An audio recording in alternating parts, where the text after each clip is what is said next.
وطن کی بات ہو تو وطن سے محبت ایمان کا تقاضا ہے اور بنیادی روح ہے۔ اسلامک پرسپیکٹو میں دیکھیں تو ہمیں الائنمنٹ ملتی ہے جو ڈیووشن اور dedication towards your homeland, وہ سورہ بقرہ کی ورس نمبر 126 پوری قوم کے سامنے رکھوں گا کہ وطن سے محبت کیا ہوتی ہے اور اس کے تقاضے کیا ہیں۔ اللہ رب العزت نے فرمایا رب اجعل ھذا بلدا آمنا وارزق اہلہ من الثمرات من آمن باللہ والیوم الآخر۔ یہ آیت کا وہ حصہ ہے جس کے اندر وطن کی محبت اور اس کا تقاضا ہے۔ سب سے پہلی بات ابراہیم علیہ السلام کی یہ دعا ہے ہمارے جد کی، فرمایا اے ہمارے رب اس شہر کو امن والا بنا دے۔ تو ایک نبی اپنے مسکن کو جو اللہ رب العزت کی بارگاہ میں پیش کر رہا ہے دعائیہ کلمات کہ اس میں امن لا، فرسٹ پریورٹی جو آتی پیس۔ امن کے بغیر نہ اس میں انویسٹمنٹ آتی ہے، نہ اس میں باقی جو اس کی ساری فیزیبلٹیز ہیں وہ آگے بڑھ پاتی ہیں۔ سب سے بنیادی بات امن ہے۔ تو یہ دعائے امن کسی بھی ملک اور شہر کے بارے میں یہ سنت ابراہیمی ہے۔ تو یہ اگست کا مہینہ ہے، ملک پاکستان میں رہنے والے باسی جب بھی اللہ کے حضور ہاتھ اٹھائیں تو سب سے پہلے اپنے جد ابراہیم علیہ السلام کی دعا کو یاد کریں اور اس سرسبز نخلستان یعنی مدینہ طیبہ پاکستان کے بارے میں یہ کہا کریں رب اجعل ھذا بلدا آمنا، مولا ہمارے ملک کو امن کا گہوارہ بنا دے۔ یہ قرآنی دعا ہے نمبر 1، یہ لیسن نمبر 1 ہے۔ پھر فرمایا وارزق اہلہ من الثمرات من آمن باللہ والیوم الآخر، یہاں پر رہنے والوں کو رزق کی فراوانی اور پھلوں کی فراوانی عطا فرما جو اللہ اور یوم آخرت پر ایمان لاتے۔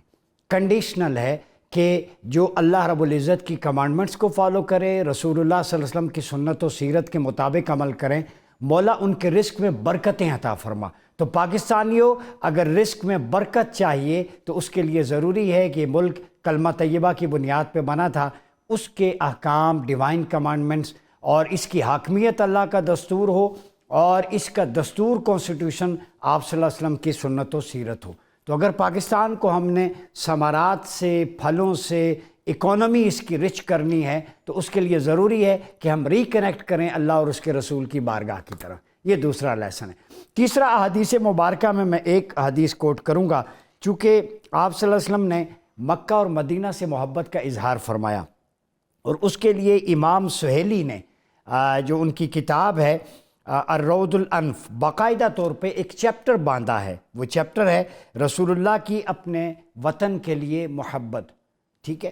اور اس میں آپ لکھتے ہیں کہ آپ مکہ سے جب نکالا گیا تو اس وقت آپ کی دعائیں ہیں کہ واپس پلٹنے کی، اپنے وطن سے شدید محبت تھی کہ وطن سے جدائی آپ صلی اللہ علیہ وسلم پر بڑی گراں گزری تھی۔ اسی طرح آپ کی مدینہ کے بارے میں سنن ترمذی کی روایت ہے عبداللہ بن عباس سے، آپ نے فرمایا مکہ تو کتنا پاکیزہ شہر ہے، اطیب کہا سب سے پاکیزہ، تو مجھے کتنا محبوب ہے، اگر میری قوم تجھ سے نکلنے پر مجبور نہ کرتی تو تیرے سوا کہیں سکونت اختیار نہ کرتا۔ دوسرا لیسن پاکستانیوں یہ ہے، برین جسے آرمی چیف نے بھی کہا برین ہے، جب تک انتہائی مجبوری نہ ہو سنت مصطفیٰ یہ ہے وطن مت چھوڑو۔ اپنا گھر، اپنا علاقہ، وہاں پہ جو سیکیورٹی پروٹوکول جو سکون ہے وہ وہاں نہیں ہوتا۔ یہ ہمارے پاکستانی باہر جاتے ہیں اپنے گھر والوں کا پیٹ پالنے کے لیے بامر مجبوری۔ تو مدینے سے محبت کے بارے میں بھی یہی احادیث ہیں کہ جس نے اہل مدینہ کو تنگ کیا اسے شیشہ پگھلایا جائے گا اور اسے دنیا و آخرت میں عذاب ہوگا۔ تو ہمارا پاکستان مدینہ طیبہ کا اردو ترجمہ ہے، اسلام کے نام پہ بنا ہے، نسبتیں رمضان قرآن پاکستان سے ہیں، 78 سال ہو گئے اسے بنے ہوئے۔ یہ ہنستا بستا گلشن کبھی کبھار آندھیوں کی طوفان میں ہوتا ہے، کبھی تو دشمن کے نرغے میں ہوتا ہے، کبھی ہمارے فوجی جوان ہر روز گولیوں کا نشانہ بنتے ہیں، اپنا سینہ پیش کرتے ہیں، اپنا مقدس لہو سے اس وطن کی سرزمین کی آبیاری کرتے ہیں۔ تو اصل شیر جوان وہ ہیں جن کا لہو ٹپکنے سے پہلے اللہ کی قربتوں کے حسن و جمال میں ملاقات ہوتی ہے۔ تو آج یہ مہینہ نہ صرف جشن آزادی کا ہے بلکہ ان ہیروز کو بھی یاد کریں، اپنی دعاؤں میں، اپنی چیریٹی میں، اپنی میموریز میں، ان کو بھی جو افواج پاکستان کا مقدس لہو اس سرزمین میں موجود ہے ان کو بھی ٹریبیوٹ پیش کریں۔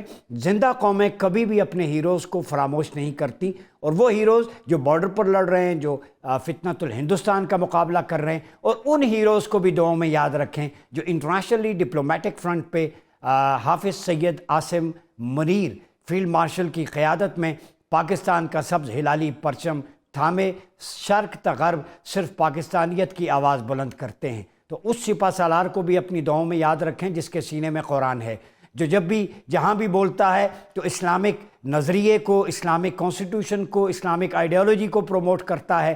دبنگ انداز میں جب بھی بات کرتا ہے تو ہندوستان کے ایوانوں میں آگ لگ جاتی ہے، آگ بگولا ہو جاتے ہیں۔